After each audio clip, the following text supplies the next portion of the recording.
Hello, welcome to What the Flick. My name is Christy Lemire, Matt Atchity, Alonzo Duraldi. There's an animated Batman movie. Do you need more Batman in your life? Here's more. It is Batman: The Killing Joke, and Matt will describe it. Am I? No, I'm sorry, Alonzo. Alonzo's going to describe it. Alonzo will describe it. We don't all look alike, Christy. Check your female privilege. Exactly. All right. Okay, so DC has actually been doing very well-regarded kind of feature film adaptations of different comics things over the years. I'm a fan of The New Frontier, among others.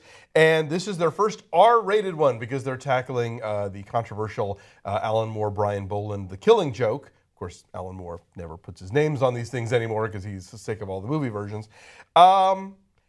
It's the book, pretty much, but with a whole added prologue that doesn't really quite work, and it sort of establishes Batgirl as being not a very good superhero. So make of that what you will. Anyway, so it's the one where the Joker paralyzes Barbara Gordon, kidnaps Commissioner Gordon, tries to drive him insane, and he and Batman have a terrifying showdown. Take a look.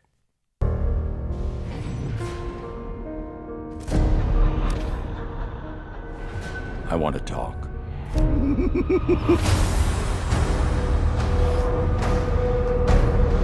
I've been thinking about you and me.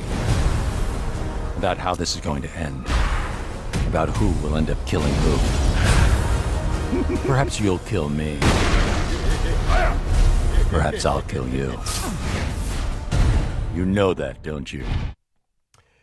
I'm a big fan of the comic book. When it came out, I mean, in the 80s, it was a big deal, and it was one of the first comic books to take existing characters and put them in a situation that dark. Like, Alan Moore had done Watchmen, which was taking the old Charlton Comics characters, but retooling them because DC was like, well, yeah, we don't want you to kill all these characters we just acquired. So, he had to kind of move them around a little. But this was, Batman, the Joker, like the big guys. And, the joke is always, nobody stays dead in comics except for Bruce Wayne's parents, and nobody stays paralyzed in comics, and Uncle Ben. And nobody stays paralyzed in comics except for Barbara Gordon. Right.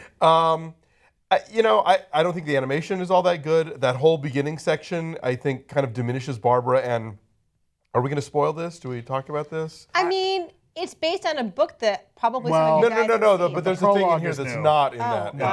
I don't know. A thing happens in this that puts this uncomfortably into the recent, there were 10 years ago, whatever it was, the whole women in refrigerators wave of comics where it casts a new shadow on the whole Barbara Gordon paralysis thing that's just kind of unsavory. Okay, so I have a question for you. The thing that happens to Barbara Gordon doesn't happen in the book? Yes. The really horrible thing that happens to her? That does. But all the stuff with Paris, France, that's all added. Right. That's all new. The book starts with the Joker knocking on the Gordon's door. Everything before that is stuff they made up for the movie. Right. Including the scene with the two of them on the rooftop is all made up for the movie. Now, right. So this one, look, Alan Moore has gone and said that this is not his favorite work himself. Anyway, right? Like, this one is one of those things that it feels a little dated. It's, you can hear the Alan Moore lines in this, and hearing them spoken, even though Mark Hamill gives it his all to try and sell him, like, I think the story works better on the page. Yeah. And yes, we get this backstory to the Joker that isn't really, may or may not be canon.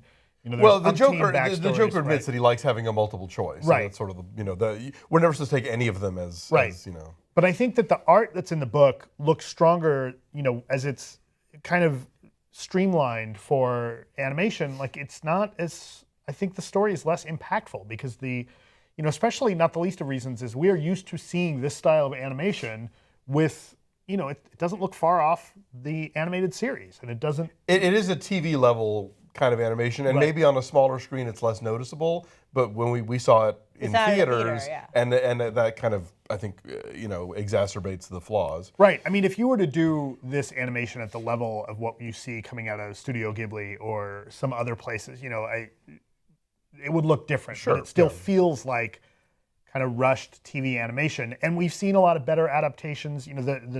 The Dark Knight Returns is a better adaptation, I think. I'm sorry. Dark Knight Returns is a better adaptation than this is an adaptation. So I'm on the fence about this one. I didn't love it. I found it abhorrent. I have no stake in this. I have not read the book. I had not even heard of this. You're all going to hate me more than you already do. That's fine. I'm okay with that. This is not something I'm knowledgeable about, but I went and saw it because I guess they showed it at Comic-Con and it was controversial. Is that accurate? I heard the panel got ugly. Okay. Like apparently, like Brian, I forget the guy who wrote the screenplay for this, like basically told some,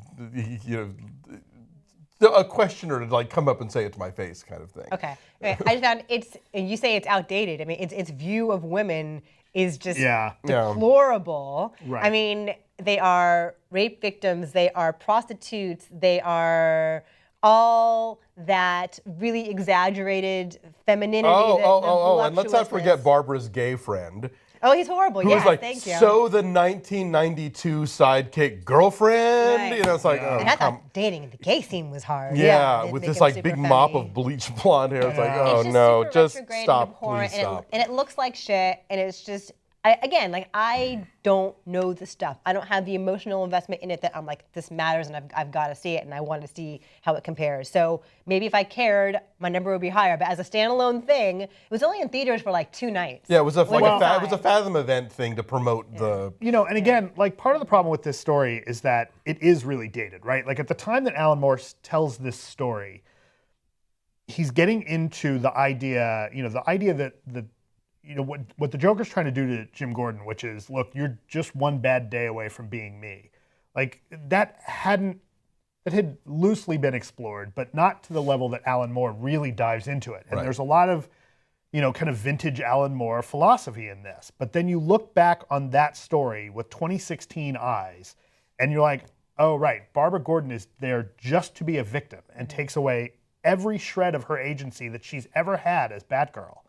And then the movie makes it worse by, like I said, that whole opening thing kind of culminates in the idea that Batgirl's not really a very competent superhero now, is she? Right. And besides that, she's just weak and like waiting for Batman to call her. Right? Yeah. She's waiting for the phone for Batman to call her. Yeah, and that I don't know that relationship has ever existed in that way in the comics. Like, I mean, when she was operating as Batgirl, it was either completely independently as Batman or sort of under his auspices, but it was never like, hey, I'm sitting. She is literally sitting around waiting for him to call. Waiting for the call. Yeah, she is not a person. So anyway, what are our numbers then? Mine's really low, mine's a 2. I think this is kind of terrible. Go ahead, what's yours? It's I'm torn because it's a relatively faithful adaptation except for that opening bit of the source material, but it really brings out the weaknesses and how dated that source material is. So 4.5. Yeah, I give it a 4. I think, there's obviously, if you are dying to see Mark Hamill be the Joker again and Kevin Conroy be Batman again, that's a thing. I know for a lot of fans of the various versions over the years, but yeah, it doesn't really work. Okay, so our average is a 3.7, and I don't even know if there's a tomato meter number. There is, and it's in the 46. Okay. Yeah. So don't see it. Or if you're a fan of this stuff, do, and let us know what you think.